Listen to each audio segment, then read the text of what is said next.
The trade war between the world's two largest economies just took another dramatic turn. After Trump's massive 145% tariff hike shocked global markets, rumors are now swirling that he might dial them back. As this economic chess match unfolds, Beijing isn't sitting idle. The fallout could hit your wallet sooner than you think. To see more interesting content like this, smash the like button and subscribe. In 2018, the first Trump administration launched what would become one of the most significant trade disputes in modern history. Now, with Trump back in the White House, those economic tensions have reached new heights before potentially seeing an unexpected de-escalation. China's response throughout has been swift and strategic, adapting to each American move with calculated precision. Today, we're breaking down Beijing's countermoves against Trump's tariffs, the game-changing 145% increase, and what the latest potential reversal could mean for global markets, consumers, and the future of U.S.-China relations. The trade dispute took a dramatic turn in March 2025, when President Trump announced staggering tariff increases on Chinese goods, rising from the previous 25% to an unprecedented 145% on $300 billion worth of imports. This massive hike affected everything from electronics and machinery to textiles and consumer goods, sending shockwaves through global supply chains. Trump's stated goal remained consistent: reducing America's trade deficit with China, protecting U.S. manufacturing jobs, and pressuring China on intellectual property issues. However, the scale of the increase suggested a more aggressive approach than during his first term. In a surprising development, recent reports suggest Trump may be considering scaling back these extreme tariffs. Administration sources have indicated that economic advisors are pushing for a more moderate approach, concerned about inflation and supply chain disruptions within the United States.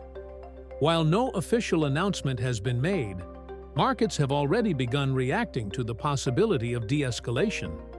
This potential reversal raises important questions. Is this a genuine policy shift or simply a negotiating tactic?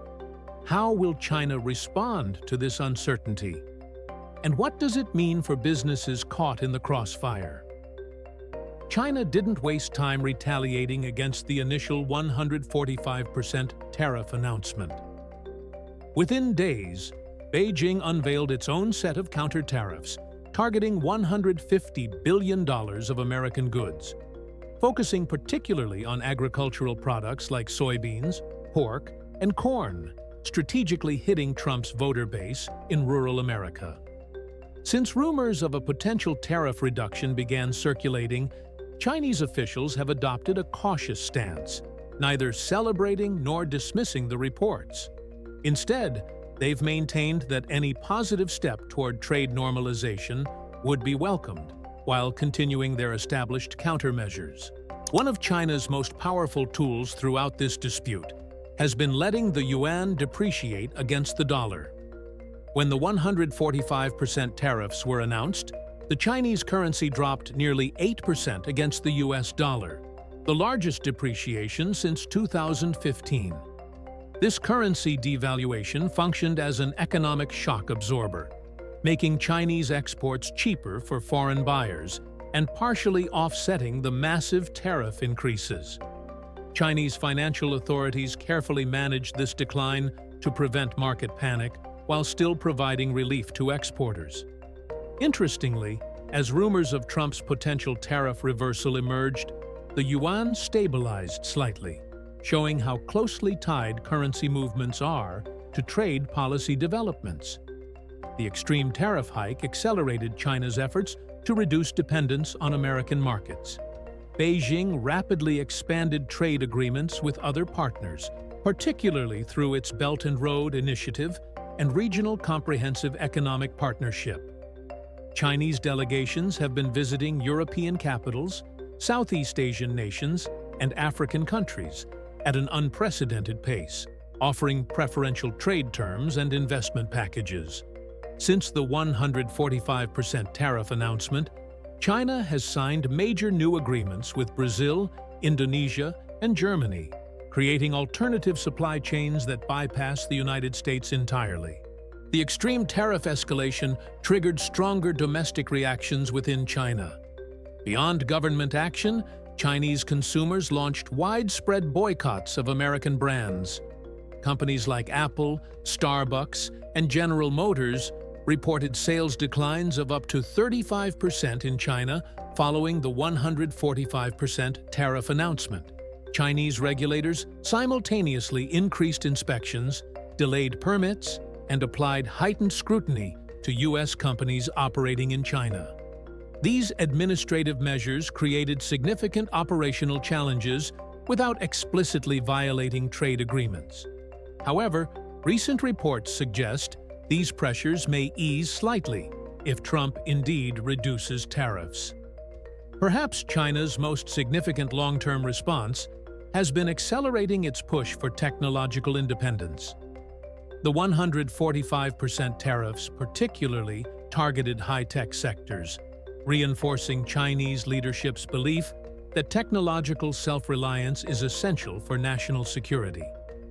The Chinese government's Made in China 2025 initiative received an emergency funding boost of $50 billion after the tariff hike, with massive investments in semiconductor manufacturing, artificial intelligence, and renewable energy.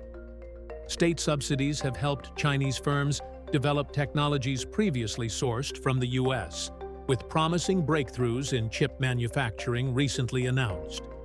Importantly, Chinese officials have stated that this tech independence drive will continue regardless of any potential tariff reductions, suggesting some changes in the relationship may be permanent. On the international stage, China has been rallying support against what it calls American economic extremism.